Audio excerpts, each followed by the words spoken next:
విలక్షణమైన నటనకి పరిపూర్ణమైనటువంటి రూపం కోటా శ్రీనివాసరావు గారు.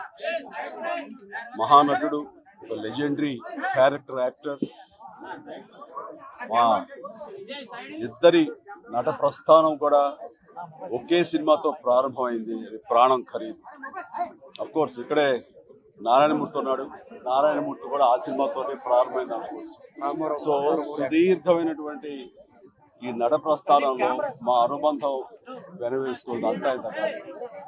ఆయనతో నటిస్తున్నప్పుడు తెర మీద ఆయన నటనను చూసి అద్భుతం అనుకోవడం వేరు, వ్యక్తిగతంగా 1-to-1 కూర్చున్నప్పుడు ఆయన చేసే చమత్కారాలు కానీ, చెప్పే జోకులు కానీ అవి ఆద్యంతో చాలా ఉత్సాహపరుస్తుంది. అయితే షూటింగ్ ఉందంటే కనుక ఇవాళ కోట శ్రీనివాసరావు గారు ఉన్నారు, ఇవాళ చాలా హుషారుగా బాగుంటుందని ఉత్సాహంతో వెళ్ళేవాళ్ళం.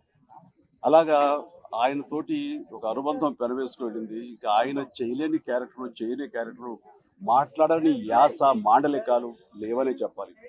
అంతగా పరిపూర్ణమైనటువంటి నటన. నాటక రంగం నుంచి వచ్చి సినిమా రంగంలో తనకంటూ ప్రత్యేకమైన స్థానం ఏర్పరచినటువంటి గొప్ప నటుడు. ఆయనతోటి నాకు ఎన్నో సినిమాల అనుబంధం ఉంది. ప్రతి సినిమా ఒక్కొక్క అద్భుతమైనటువంటి నాకు ప్రత్యేకం.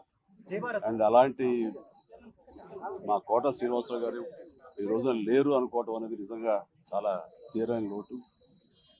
అండ్ ఇది వాళ్ళ కుటుంబానికి, పరిశ్రమకి తీరని లోటు. అలాంటి మహానటుడు, అలాంటి వైవిధ్య పాత్రలు పోషించేటటువంటి విలక్షణమైన నటుడు మళ్ళీ వస్తారని నేను అనుకోవటం లేదు. అలాంటి నటుడు మనకు దొరకరేమో కూడా, ఉండరేమో కూడా. అది ఎవరు పూర్తి చేయటువంటి చాలా భారీ నష్టం ఈ పరిశ్రమకి. వారి ఆత్మనికి శాంతి చేకూరాలని ఆ భగవంతుని ప్రార్థిస్తూ, వారి కుటుంబ సభ్యులకి, ప్రతి ఒక్కరికి నా ప్రగాఢ సానుభూతిని తెలియజేస్తున్నాను.